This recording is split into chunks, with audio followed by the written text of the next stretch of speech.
شیطان بعض لوگوں کے ذہنوں میں یہ وسوسہ ڈالتا ہے کہ میں تو دین کے قریب ہو رہا ہوں، اللہ کے قریب ہو رہا ہوں، اور مجھ پر آزمائشیں کیوں آ رہی ہیں؟ سنو سبحان اللہ، اللہ کے حبیب علیہ السلام کی کیا شان ہے۔ اعلیٰ حضرت ایسے ہی نہیں کہتے کہ میں نثار تیرے کلام پر، میری یوں تو کس کو زبان نہیں، وہ سخن ہے جس پہ سخن نہ ہو، وہ بیان ہے جس کا بیان نہیں۔ میرے آقا نے کم و بیش 1450 سال پہلے یہ مسئلہ سالو کر دیا۔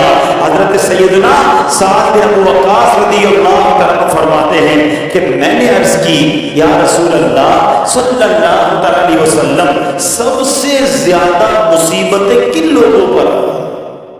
گاڑی مکا دی، پنجابی میں کہتے ہیں گاڑی بات ہی ختم کر دی۔ حضور یہ بتائیں سب سے زیادہ مصیبتیں کن لوگوں پر آئیں؟ پیارے آقا نے فرمایا انبیاء پر۔ اللہ اکبر، اللہ کے سب سے قریب تو انبیاء ہے نا، انبیاء پر، پھر ان لوگوں کے بعد جو لوگ بہتر ہیں، پھر ان کے بعد جو بہتر ہیں۔ سنو اگلا جملہ، بندے کو اپنی دینداری کے اعتبار سے مصیبت میں مبتلا کیا جاتا ہے۔ اگر وہ دین میں سخت ہوتا ہے اس کی آزمائش بھی سخت ہوتی ہے، اگر وہ دین میں کمزور ہوتا ہے تو اللہ عز و جل اس کی دینداری کے مطابق اسے آزماتا ہے۔ بندہ مصیبت میں مبتلا ہوتا رہتا ہے یہاں تک کہ اس کے دنیا میں ہی اس کے سارے گناہ بخش دیے جاتے ہیں۔ گویا اللہ کی یہ رحمت ہے کہ بندہ بڑا نیک ہو رہا ہے، رب چاہتا ہے کہ اس بندے پر آزمائش بھیجوں، میرا نیک بندہ صبر کرے، اس کے گناہ معاف ہو جائے اور میرے پاس آئے تو اس کو جنت میں داخل کر دوں۔ اللہ اکبر۔ اے پیارے اسلامی بھائیوں، یاد رکھنا، اب جو میں نے ایک سوال قائم کیا تھا نا کہ یار میں تو دین کے قریب، میں تو اللہ کے قریب ہونے کی کوشش کر رہا ہوں، اور ایک کے بعد ایک آزمائش آ رہی ہے، یہ کیا ہے؟ اب ایک اور حدیث سن لو، سبحان اللہ۔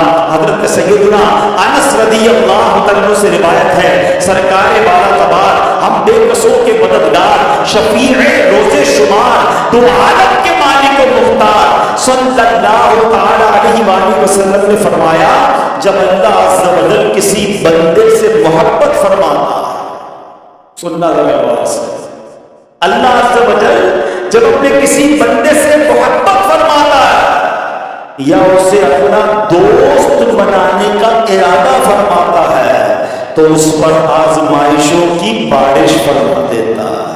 اللہ کریم اس پر محبت بھی فرما رہا ہے اور آزمائشیں بھی دیتا ہے۔ دوست پر آزمائشیں کون بھیجتا ہے؟ دوست کو تو راہ میں ڈالی جاتی ہیں۔ آئے آئے، اب یہی تو امتحان ہے، یہی تو چیک ہے۔ سنو، نبی پاک فرماتے ہیں جب اللہ اس پر آزمائش بھیجتا ہے نا، وہ بندہ اپنے رب کو پکارتا ہے، اے میرے رب عز و جل، تو اللہ فرماتا ہے میرے بندے تو جو کچھ مجھ سے مانگے گا میں تجھے عطا فرماؤں گا، تو جلدی تجھے دے دوں گا اور اسے تیری آخرت کے لیے ذخیرہ کر دوں گا۔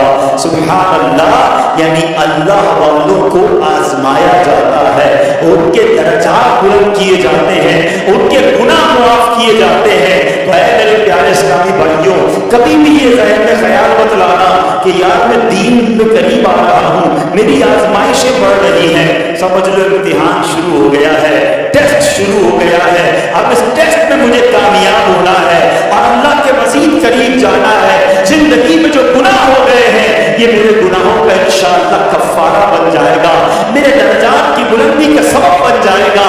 اللہ سے عرض کرنا، اے مولا میں تیری رضا پر راضی، میں تیرے فیصلوں پر راضی، اب تک جو دیا تھا تو نے دیا تھا، یہ سب کچھ تیرا ہے، اے رب جب تو واپس لے گا میں اس پر راضی۔ جب یہ ثابت قدمی نصیب ہو گئی، پھر دیکھو غیب کے خزانوں سے کیسا آپ کے دل پر سکینہ اترے گا، پھر کیسا آپ پر رحمتوں کا نزول ہوگا۔